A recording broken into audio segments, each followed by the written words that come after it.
മുതലപ്പുഴയിൽ അടിഞ്ഞുകൂടിയ മണൽ നീക്കം ചെയ്യുന്നതിൽ അനിശ്ചിതത്വം തുടരുന്നു. ഡ്രഡ്ജറുകളിൽ എത്തിയിട്ടും അധികാരികൾക്ക് മണൽ നീക്കം ചെയ്യുന്നതിൽ വീഴ്ച. തുടർച്ചയായ രണ്ടാം ദിവസവും മണൽത്തിട്ടയിലേക്ക് മത്സ്യബന്ധനം വെള്ളം ഇടിച്ചു കയറി സുരക്ഷിതത്വമില്ലാതെ മുതലപ്പുഴ തീരം തുടർന്നുകൊണ്ടിരിക്കുകയാണ്. മുതലപ്പുഴി ഹാർബർ അസിസ്റ്റന്റ് എഞ്ചിനീയറുടെ ഓഫീസ് മത്സ്യത്തൊഴിലാളികൾ ഉപരോധിച്ചതിന് പിന്നാലെയാണ് മണൽ നീക്കം ചെയ്യാനുള്ള നടപടികൾ ആരംഭിച്ചത്. ഡ്രഡ്ജറിന്റെ ഭാഗങ്ങൾ മുതലപ്പുഴയിൽ എത്തിച്ച് കൂട്ടിയോജിപ്പിച്ചാണ് മണൽ നീക്കം.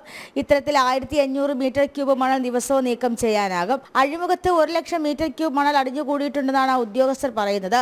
എന്നാൽ നിലവിൽ മണൽ നീക്കം മന്ദഗതിയിലാണ്. വടക്കു ഭാഗത്ത് നിന്നുമാണ് മണൽ തെക്ക് ഭാഗത്ത് തകർന്നു കിടക്കുന്ന പുലിമുട്ട് വഴി അഴിമുഖത്തേക്ക് അടിഞ്ഞുകൂടുന്നത്.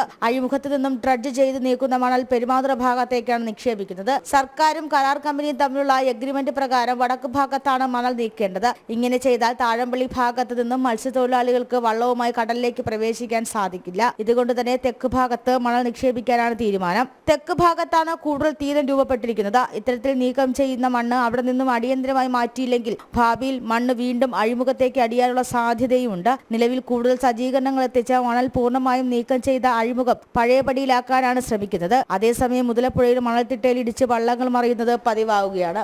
ജനം, തിരുവനന്തപുരം.